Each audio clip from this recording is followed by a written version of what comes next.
This was about 6 years ago. I used to work at a family mart in rural Tochigi, Japan. For those of you unaware, Family Mart is a popular convenience store chain, mainly here in Japan. Nestled at the edge of a quiet village, surrounded by forests and mountains, the store was a beacon for tourists and locals alike. My shifts often extended into late hours of the night, either afternoon to evening or evening to morning shifts. Prior to this, I worked days during my vacation time, but due to being a student and studying during the day, I started doing the later shifts. It worked out well for me, as the nights were quiet and I could do my homework and study in the downtime. I never noticed anything during the day shifts, but when I started working nights, especially nights alone, strange things started to happen. The first sign something was off was the incessant flickering of the store's fluorescent lights. I would replace the bulbs, but they would inexplicably go dark again, casting the store into eerie shadows. One particularly chilling night, I heard footsteps echoing through the empty aisles when I knew I was alone. Items would fall from the shelves without any explanation, and cupboards would open and close on their own. At times, I could have sworn I heard faint whispers from outside in the car park or in the staff-only areas of the store. Regulars who frequent the store that I got to know and was on speaking terms with spoke of strange occurrences too. They recounted tales of being touched when near the drink fridge at the back, drops in temperature, and seeing figures moving silently out of the corner of their eyes. Some claimed to have heard soft, sad-sounding songs drifting from the stockroom. One evening, I was restocking the shelves when I felt a sudden drop in temperature. I turned to see the figure of a woman in a kimono, standing at the end of the aisle.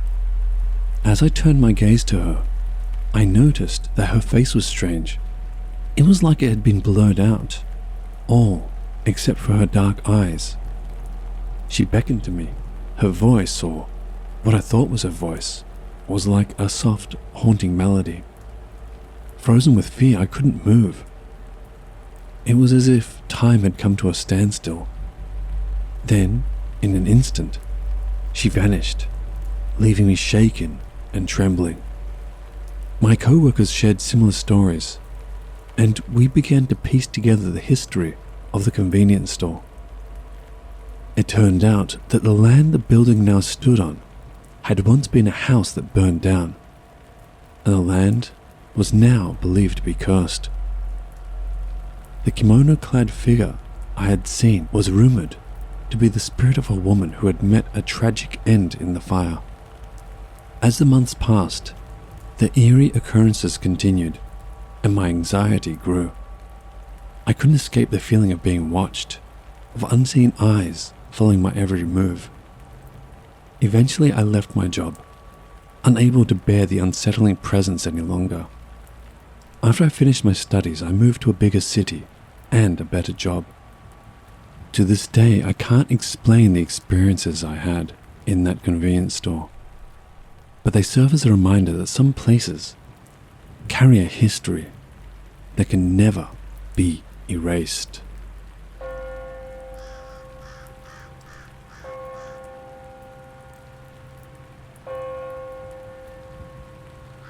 I used to work nights at 7-Eleven in countryside Saitama, Japan.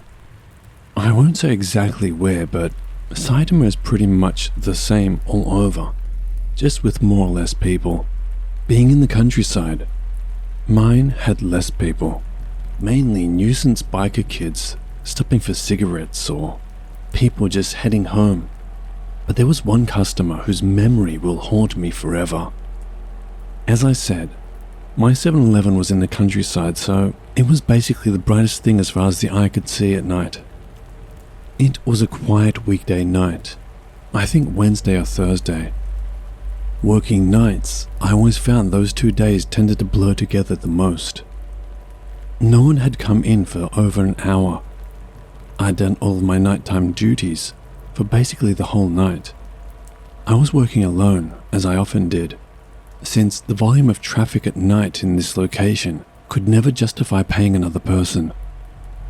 I was lazily wiping the counter for the 3rd or 4th time that night, just listening to the cicadas and crickets outside.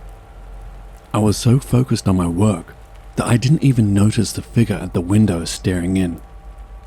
I jumped in surprise upon seeing him and did a polite nod.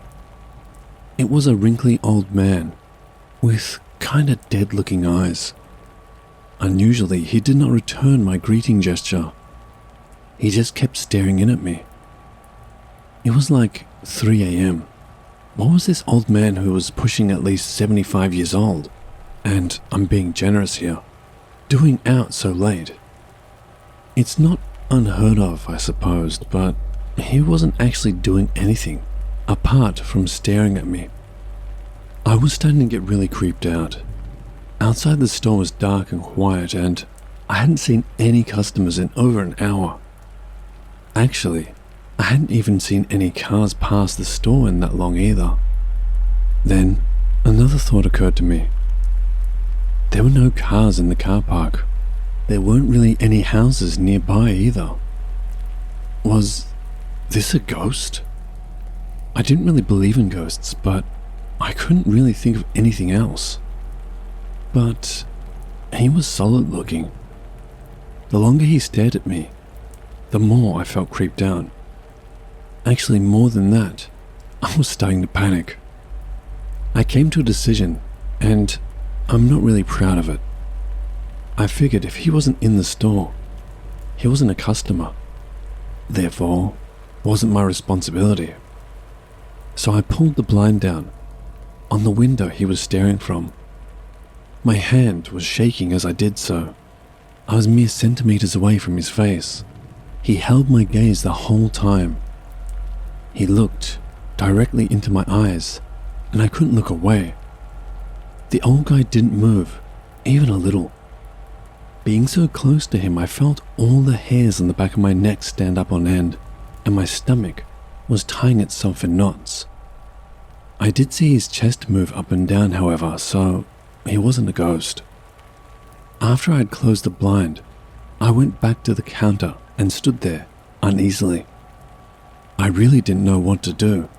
It felt so strange just leaving him out there, but my mind was racing and I just couldn't think clearly. What was I meant to do? I even briefly considered turning the lights off, but then I snapped out of it and realized how ridiculous I was being. The creepiness of the situation had put my mind in a panic and I wasn't thinking straight. I then realized that I must go and see if he needed help. I mustered the courage, went to the front window, and raised the blinds once more. He was still there, but his eyes were somewhat bigger now.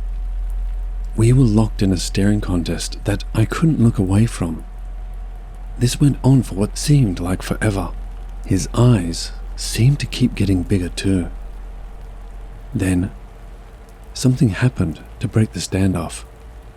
The old man slowly brought his head to the glass. Softly at first, but as time went on, harder and harder.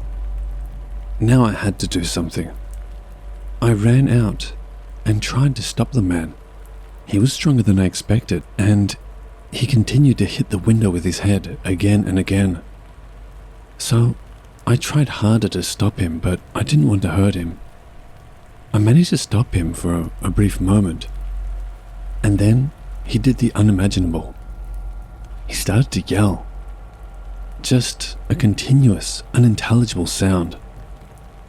The longer I held on, the louder he got until it reached a scream. This was a battle I was not going to win. I ran inside and called the police with him still bellowing outside. I tried to explain as best I could, but was extremely shaken up. Luckily, the operator could hear the screaming on the other end. The police came 15 minutes later and seemed to be familiar with the man. They calmed him down and loaded him into their patrol car. They took him away without really explaining anything to me. About half an hour later, they came back and explained to me that the old man lived in a care facility about 10 minutes away by car, which meant that it was about 30 to 40 minutes on foot for the old man. Before his mental deterioration, he actually used to live in a house where the convenience store now stood. It was sold to pay for his care, as his only living family, a son, lived and worked in Tokyo and was too busy to care for him. He actually escapes from time to time to go home and just can't understand where his house is. I left the job not long after this. I knew if it happened again I could just call the police, but whenever I worked nights after this, I kept imagining I could see the old man. I was always on edge and very jumpy, and even started losing sleep over it. This was about 8 to 10 years back, so I'm guessing the old man has since passed on. I wonder if his spirit is still trying to go home.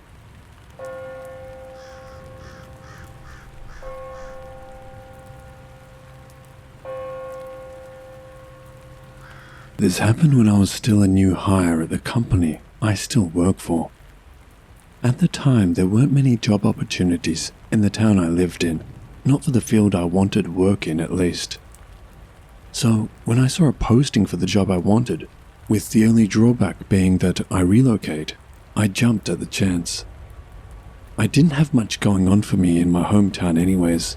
Most of my friends had moved away after their studies and I didn't have a girlfriend or anything like that. But although I was already considering moving to another town, my plan was to move to a bigger city, not to a comparable small town. I applied anyway, thinking that I should at least try as it was the field I wanted to work in. I ended up getting the job and moved across the country, 2 prefectures over, about 2 hours by car. The move was easy as I didn't have much to move, and the company organized my initial apartment for me with the option to find my own place once the apartment's contract was up. I had just moved in, and after spending the day unpacking and putting things away in my new home, it had gotten really late. I still hadn't had a chance to go food shopping yet, and being a more countryside town, most supermarkets were closed already. There was a drugstore about a 10 to 15 minute drive away, but I didn't really feel like driving, so I decided to walk to the nearby convenience store. It was 24 hours and would definitely have a good selection of food and drinks for my first night's meal.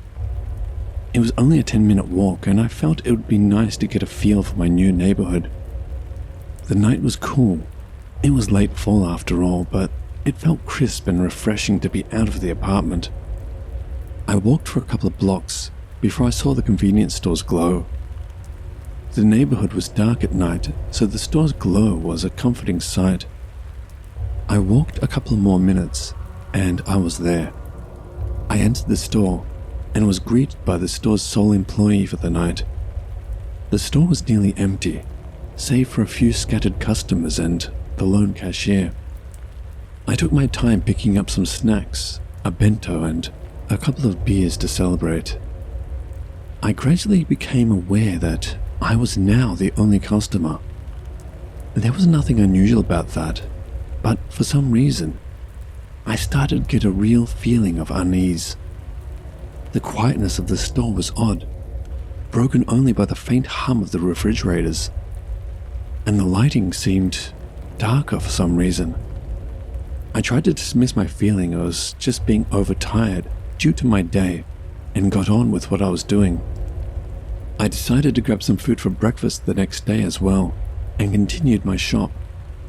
As I turned down the aisle containing bread, a shadowy figure caught my eye.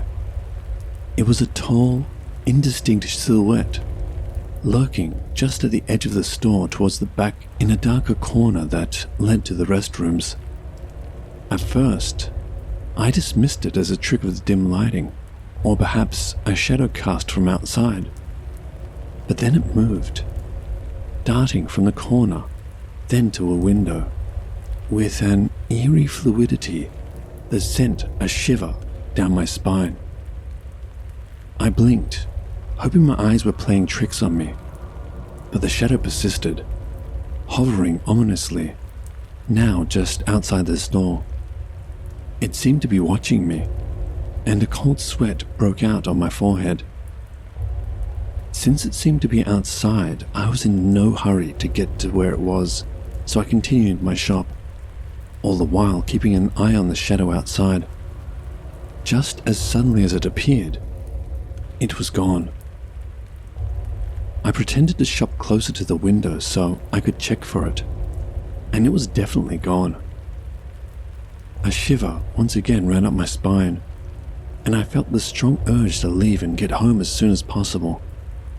I quickly paid for my items and mumbled a hurried farewell to the cashier, while still darting my gaze all around the store and outside.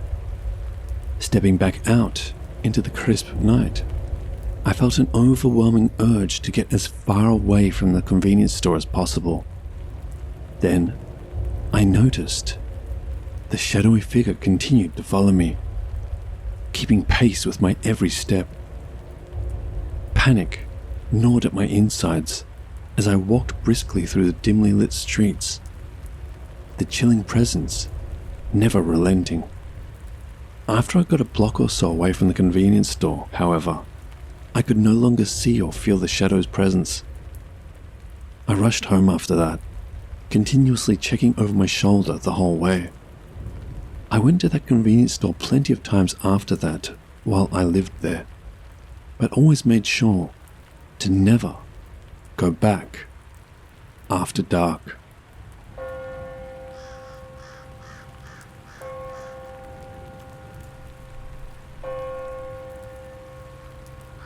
I've been living in Japan for about 3 years. For the most part, it is a very safe place to live, but it does have more than its fair share of creeps. Like, real creeps. You wouldn't believe some of the things I've seen, but I'll just say, there is a lot of self-gratification in public. This is a story of my most traumatic run-in with a creep. For reference, I am a 27-year-old female from the United States. This happened in my first year, so I was 24 at the time. I was on my way to my classroom. I was an English teacher, like about 90% of foreigners here. I was living in a small country town in the mountains at the time. Well, small for Japan. It still had quite a lot of people living in it. It was the end of summer, so around the end of August, and it was hot. I stopped in at 7-Eleven to buy a drink and to cool down a little in the store's AC. I went towards the back of the store where the drinks were. Pretty much the same setup for all the 7-Elevens around here. When I got to the drink fridge, there was already someone standing there. At first, I thought it was just a normal shopper selecting a drink, so I stood at a polite distance to let him select. It was the height of the pandemic after all. I waited and waited, but he just didn't seem to move. Then I noticed that every once in a while, he was looking at me intently out of the corner of his eye. I didn't have time for this, and was starting to get creeper vibes from this guy. So I excused myself and opened the fridge he was standing in front of and grabbed myself a bottle of water. As I cut in front of him, I noticed he kind of leaned in, and I could hear an obvious, long drawn-in inhale. This creep was smelling me. I grabbed the closest water and rushed for the register to pay. As I was leaving, I couldn't shake the feeling that I was being watched, but fought the impulse to turn around. I got outside and continued my walk, thinking the weird encounter was over. But we all know I wouldn't be writing this if that was so. As I walked up the hill to my classroom, I heard the sound of running footsteps behind me. I didn't think too much of it. Why would someone be running up behind me after all? I didn't know anyone here. The footsteps got closer, so I moved to the side to let the runner pass. They never passed. They stopped right next to me. I looked to see who it was, thinking maybe it was a fellow teacher surprising me or even a student. I was kind of shocked when I realized who it was. It was the guy from the drink fridge in 7-Eleven. I never got a good look at him before, since I was trying to keep my distance. But now I did. There was definitely something off about him. Konnichiwa. He kind of mumbled out, walking uncomfortably close to me. He was tall and seemed really skinny, even for a young Japanese guy. He was all in black and with long pants and a long-sleeved t-shirt, even though it was still super hot and humid. His hair was long and over his eyes and looked poorly cared for. He was wearing a black mask, so I couldn't really see much of his face. His head was down, and he looked at me from the corner of his eye. I replied his greeting non-committedly. He then proceeded to start rapid-fire questioning me in Japanese, all in this mumbling way of speaking. Nihongo wakarimasen. I don't understand Japanese, I said to him, without really looking at him. He was really creeping me out. He hadn't done anything too bad, but he just made me feel extremely uncomfortable. Where are you from? He mumbled out. America, I replied quickly. This guy made me really uncomfortable, so I kept my answers very short. He asked me a few more basic questions in English, and then mumbled out. Where do you live? Sorry, no, I'm not telling you that. Why? He asked, somewhat taken aback. We are a couple now. What? He then reached out to try and hold my hand. His fingers were long and skinny with unkempt nails that were also long and dirty. His hand was sticky from the filth covering it, and would have been even more so due to the heat. I quickly withdrew my hand in disgust. Where he touched it felt so gross, like I had touched the inside of a trash can left out in the heat. Even though I was extremely freaked out at this point, I still didn't want to make a scene. Plus, it was a country town, so there wasn't really many people around to help me at that time of day. I started speed walking away from him as fast as I could. He made a confused noise and tried to keep up. We came to a set of traffic lights. The pedestrian cross sign was red, but there were no cars and I was trying to escape this guy, so I just crossed. Then the strangest thing happened. I heard a kind of strangled cry from behind me, from the strange guy. I took a quick look over my shoulder, and I swear I'm not making this up. He had stopped at the red light and looked visibly shocked and worried. He was pacing back and forth like he didn't know how to cross. I knew that jaywalking was frowned upon in Japan, but I didn't know it was like this. I knew the red light wouldn't hold him for long, so I took off running to my classroom. Luckily, it wasn't too far away, and creepy didn't seem to be a runner, so I managed to lose him. I got to my classroom, quickly unlocked the door, and kept the blinds closed. It seemed as though I had lost him. I taught all of my classes for the night, 3 in total. Basically, I work at what is called an eikaiwa here. That is an after-school English conversation school for kids 3 to 18 years old. So I teach one lesson for about an hour and have 15 minutes in between to send the students off, speak to their parents, and greet the next class.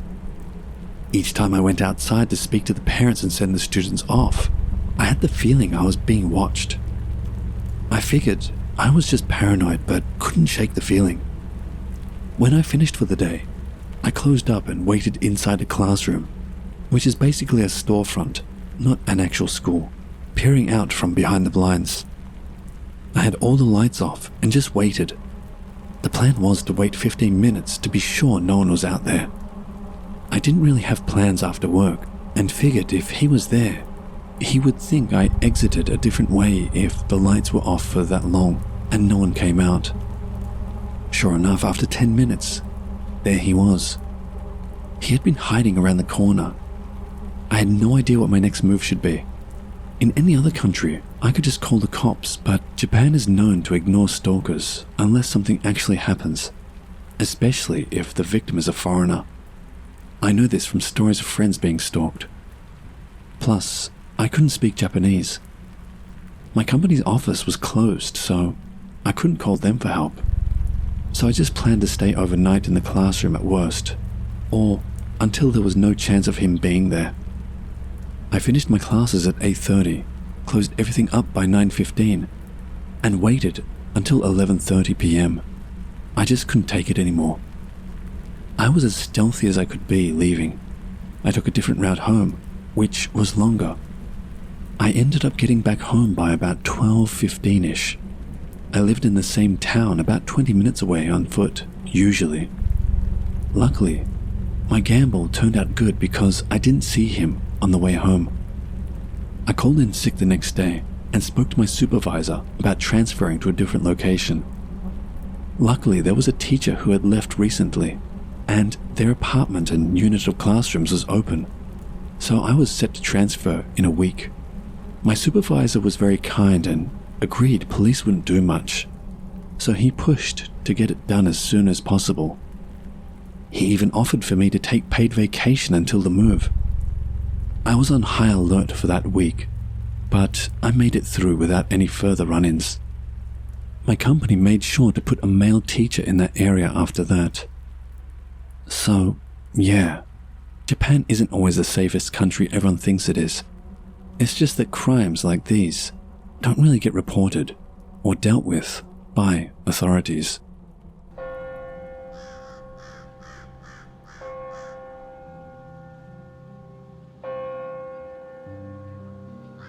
Hello watchers and listeners, thank you so much for watching. As always, a big thank you to all of the Reddit users who kindly allowed me to use their stories. If you want to help support this channel, you will find links to both my Patreon and my Teespring store in the description below, so feel free to have a look.